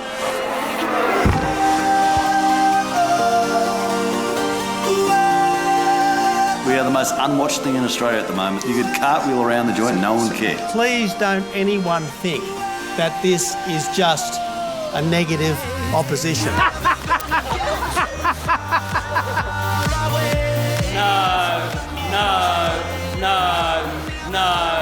No. So we won't do a whole count to 50. 1. The Prime Minister shouldn't be allowed to get away with going around the country to carefully staged photo opportunities. Great to be here at the National Capital Private Hospital. Terrific to be here in Port Lincoln, here at Newcastle Waters. You know, thank God for technology. Oh shit, what happened to that one? The hat, it looked like a satellite dish. Was there something had blown against her head and she couldn't get it off? Nice. Make the get deeper in, deeper still, deeper. You're not saying anything, Tony. Never gonna get too far. It'll be part of the Abbott mythology, for better or for worse? I just think I took a wrong turn in life. I should have applied for a job in the HSU. I've got nothing further to say, thanks. Are you the man most likely to bring down the Gillard government? Well, the fringe benefits are just sensational. I'll be announcing the Shallow Cabinet. Shallow cabinet. Shadow Cabinet. We're able to walk gum and, to chew and walk gum. There we are. Chew gum and walk at the same time.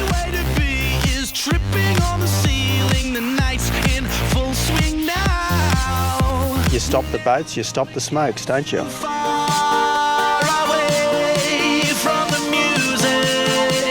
Isn't politics exciting?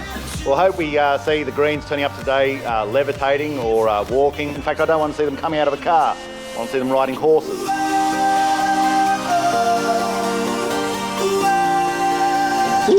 Ready, 1, 2, 3.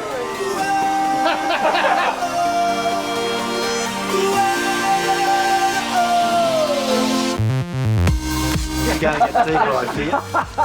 We've got to give a human sacrifice to the Greens. Needed this for so long. All Australians hate you all more than Satan. 1 exclamation mark. We all love each other. High times, soak it up.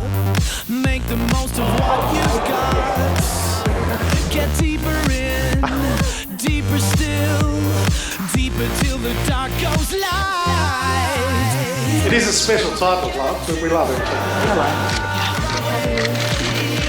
Brendan, how are you? We will have a big punch-up next week. But this week. Not this week. This is not a government. This is some perverse form of romper-room running the country. Advise that the world's greatest treasurer will be absent from question time today. Aspiring the Assistant Treasurer. We all aspire to be Treasurer. Just remind me how it goes. The Shadow Minister hates the Shadow Treasurer. They both think the Deputy Leader's useless and they all hate the member for Wentworth. Nobody has gagged me. I'm ungaggable, I can assure you. Mr Tindall, can I just ask Beyond gagging. I'm sorry that I'm a few minutes late, but there's so much rain, all the planes are late. The most solemn pledge, perhaps, was the pledge to the former Prime Minister, I'm with you, Kevin. Look, I just think everyone needs to pop a Mogadon here. Sounds pretty sick. Think about Brisbane River. It's big. The only thing Kevin Rudd hasn't done is ride a unicycle into question time blowing on a Vuvuzela.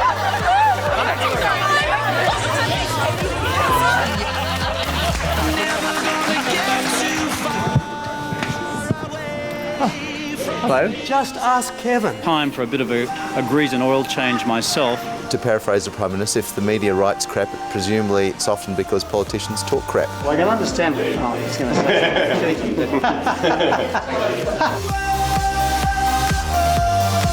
Now this, please.